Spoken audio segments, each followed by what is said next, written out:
रंभा मालिकेच्या आजच्या भागामध्ये आपण पाहणार आहोत की आता अक्षय जो आहे तो कामावरनं घरी आल्यानंतर रमाशी बोलत असतो आणि रमाला म्हणत असतो की मला कळलेलं आहे की तू आईकडे गेलेली होतीस, मग मला तरी सांगून जायचं ना. आणि असं बोलून तो आतमध्ये निघून जातो. तर इकडे सीमाला प्रश्न पडतो की कधीही रम्मा बाहेर पडली होती, कारण रम्मा तर दुपारपासून घरातच होती आणि तो प्रश्न आता त्या रम्माला बोलून दाखवते. त्यावर आता ती तोतया रम्मा म्हणजेच माही जी असते ती मात्र आता म्हणू लागते की मी गेले होते, तुमच्या लक्षात नाही का? तुम्ही बहुतेक विसरता लागला सगळं काही, कारण आपण दोघांचे दुपारी जेव्हा बोलणं झालं ना त्यानंतरच मी गेले होते असं देखील आता ती सांगू लागते. आणि ज्या वेळेला आता ती हे सगळं काही सांगते तेव्हा मात्र आता जी सीमा असते ती सुद्धा विचार करते की नाही, माझंच कुठेतरी चुकत आहे, मीच मूर्खासारखी बडबड करते, म्हणजेच मलाच माहीत नसेल असं काहीसं ती वेड्यासारखं बोलू लागते. आणि त्यानंतर मात्र आता इकडे सीमा जी आहे ती विचार करत असते आणि इकडनं जी रमा असते ती निघून जाते. आणि रमा तिकडनं निघून गेल्यानंतर इकडे मात्र आता खूप जास्त विचार जे आहे ते आता सीमा करू लागते. आणि ती विचार करतच म्हणू लागते की नक्की काय गोंधळ आहे कळतच नाहीये, म्हणजेच आता हे सुद्धा कळायला हवं की ही नक्कीच आमची रमा आहे का कोण. कारण का तिला एक मोठा क्लू अजून एक सीमाला हाती लागलेला असतो, तो म्हणजे तिथे असणारं ते सगळं सामान, ते म्हणजे अक्षयचं कामावरून आलेलं ते सुद्धा ती तिथेच ठेवून गेलेली असते. आणि त्यामुळेच आता तिला प्रश्न पडलेला असतो नक्कीच ही रमा आहे की आणखीन कोणी. तर पुढे जाऊन आता आपल्याला पाहायला मिळतं अक्षय आणि रमा छान गप्पा मारत असतात. आणि त्याच वेळेला आता इकडे मात्र माहीला खूप जास्त वैताग आलेला असतो त्या अक्षयसोबत गप्पा मारूनच. तर पुढे आता आपल्याला पाहायला मिळतं दुसऱ्या दिवशी सकाळी इथे जे आहे ती सगळा गोंधळ जो आहे तो सुरू असतो.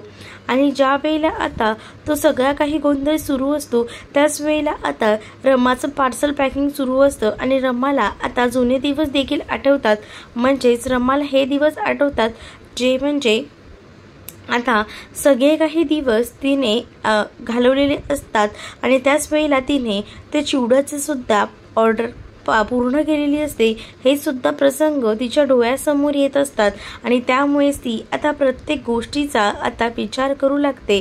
आणि आता तिच्या लक्षात येतं की नक्कीच आपण पुढे जाऊ शकतो. आणि त्यानंतर मात्र आपल्याला पाहायला मिळतं हे सगळं काम करत असताना मध्येच तिला उलट्या होतात. आणि त्या उलट्या करण्यासाठी ती आता पुढे जाते. आणि ज्या वेळेला ती उलट्या करण्यासाठी जाते ना त्यावेळेला आता तिला घरातले विचारतात की नेमकं काय झालं आहे, त्यावर तिला सुद्धा कळत नसतं. ती म्हणत असते की बहुधा ॲसिडिटी झाली आहे मला. पण आता हे सगळं सांगितल्यानंतर तिला सांगितलं जातं जर तुला ॲसिडिटी झाली आहे तर डॉक्टरकडे जा, उगाच आता हे सगळं विकायला जाऊ नकोस असं देखील तिला सांगितलं जातं. पण ती ऐकते कुठे, ती ऐकायला तयार नसते. ती म्हणत असते की एवढं आता चांगला धंदा बसला आहे तर उगाच हे सगळं करून यामध्ये प्रॉब्लेम नको क्रिएट करायला. आणि म्हणूनच ती म्हणत असते की मी जाते. आणि त्यानंतर आता तिच्या स्टॉलवर जाते ती आणि तिथे जाऊन आता ती चिवडा विकत असते. आणि ज्या वेळेला ती चिवडा विकत असते त्यावेळेला आता तिला सगळे प्रसंग आठवतात. आणि त्याच वेळेला आता ती मात्र खूप जास्त अशी विचार करू लागते. तर पुढे आता आपल्याला पाहायला मिळतं जी बाई तिच्याकडनं चिवडा घ्यायला आलेली असते तीच बाई रमाला आता सावरत असते, कारण रमाला चक्कर येत असते. आणि रमा जेव्हा चक्कर येऊन पडत असते तेव्हा तीच बाई तिला येऊन सावरते. त्यानंतर रमा आता डॉक्टरांकडे जाते. आणि डॉक्टरांकडे गेल्यानंतर रमाला आता एक मोठं सत्य कळतं, ते म्हणजे ती आता प्रेग्नेंट आहे.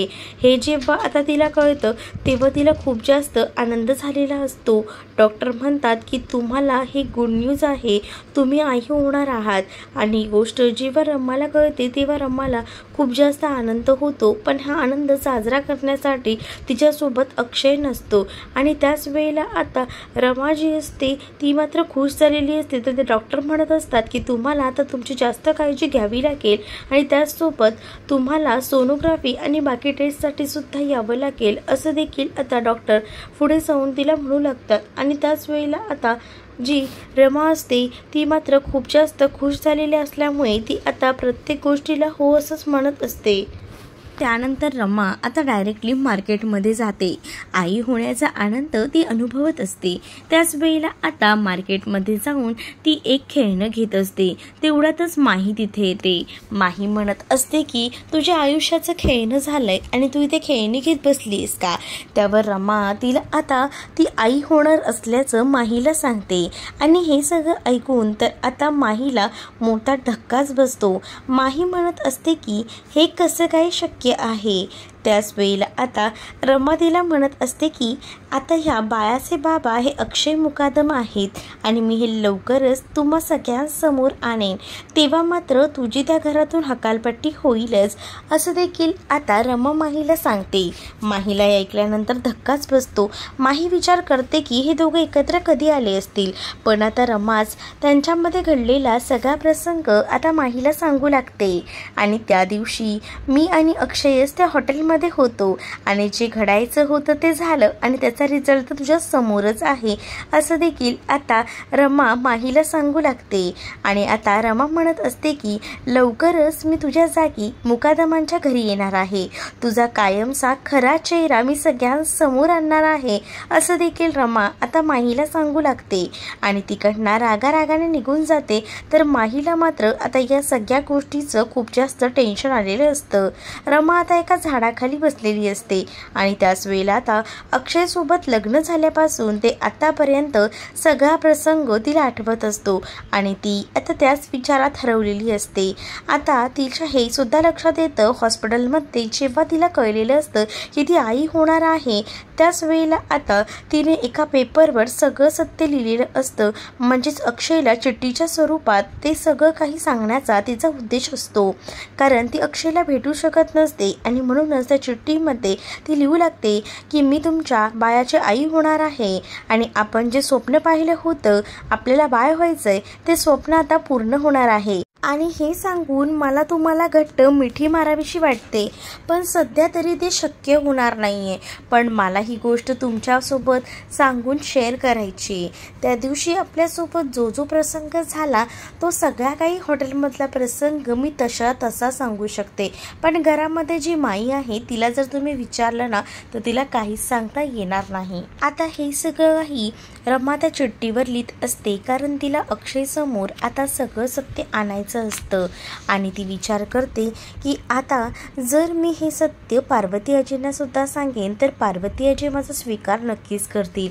आता रमा जी आहे ती दबक्या पावलांनी मुकादमांच्या घराबाहेर आलेली असते आणि तिने जी चिठ्ठी लिहिलेली असते ती चिठ्ठी आता ती तिथे ठेवते, कारण तिला ते सगळं काही लवकरात लवकर अक्षयला सांगायचं असतं।